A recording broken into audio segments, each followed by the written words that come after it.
Imagine being so iconic, so revolutionary, that even your biggest haters couldn't ignore you.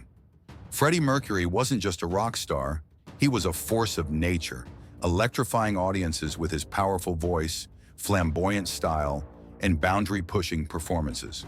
But while millions adored him, some of his fellow musicians saw him as arrogant, over the top, and even unbearable. Today, we're diving into three famous musicians who absolutely despised Freddie Mercury. And the reasons might shock you. Freddie Mercury's name is legendary in rock history. As the frontman of Queen, he redefined live performances, blending opera, hard rock, and theatrical showmanship into something never seen before. His soaring vocals and extravagant personality made him one of the most celebrated artists of all time. But for every fan screaming his name, there were musicians who couldn't stand him. Whether it was due to clashing musical philosophies, personal rivalries, or even sheer jealousy, these three artists made their hatred of Freddie Mercury loud and clear. Sid Vicious. Punk versus glam rock. Sid Vicious, the notorious bassist of the Sex Pistols, was the very definition of punk. Raw, aggressive, and rebellious. To him, Freddie Mercury and Queen represented everything he hated: polished, extravagant, and larger than life. Their music was complex and grand, while punk thrived on simplicity and raw emotion. Their most infamous clash happened in 1977, when the Sex Pistols and Queen were recording in the same studio. Sid, never one for subtlety, barged into Queen's session and sneered, "Still bringing ballet to the masses, are you?" But Freddie wasn't one to back down. With his signature wit, he humiliated Sid on the spot, replying, "Aren't you Stanley Ferocious or something?" This wasn't just an insult. It was a symbolic rejection of punk's hostility toward Queen's grandiose style. Their rivalry reflected the larger cultural battle between punk anarchy and theatrical rock. Steve Walsh, a mystery wrapped in disdain. Steve Walsh, the powerhouse vocalist of Kansas, is a puzzling entry on this list.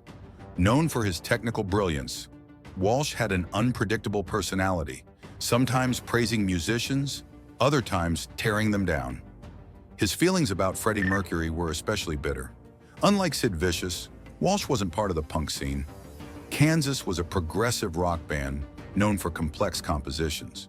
But while he admired Queen's musicianship, he had a deep dislike for Freddie himself.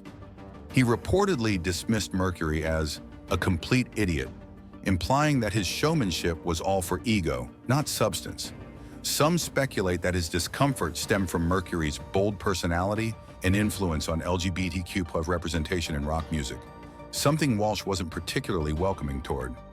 Others believe it was simply artistic rivalry, with Walsh seeing Freddie's flamboyance as a distraction from real talent. Paul Weller, the working-class purist. Paul Weller, the frontman of The Jam, had no patience for theatrics. A champion of working-class punk and mod culture, he despised anything he saw as pretentious or overindulgent.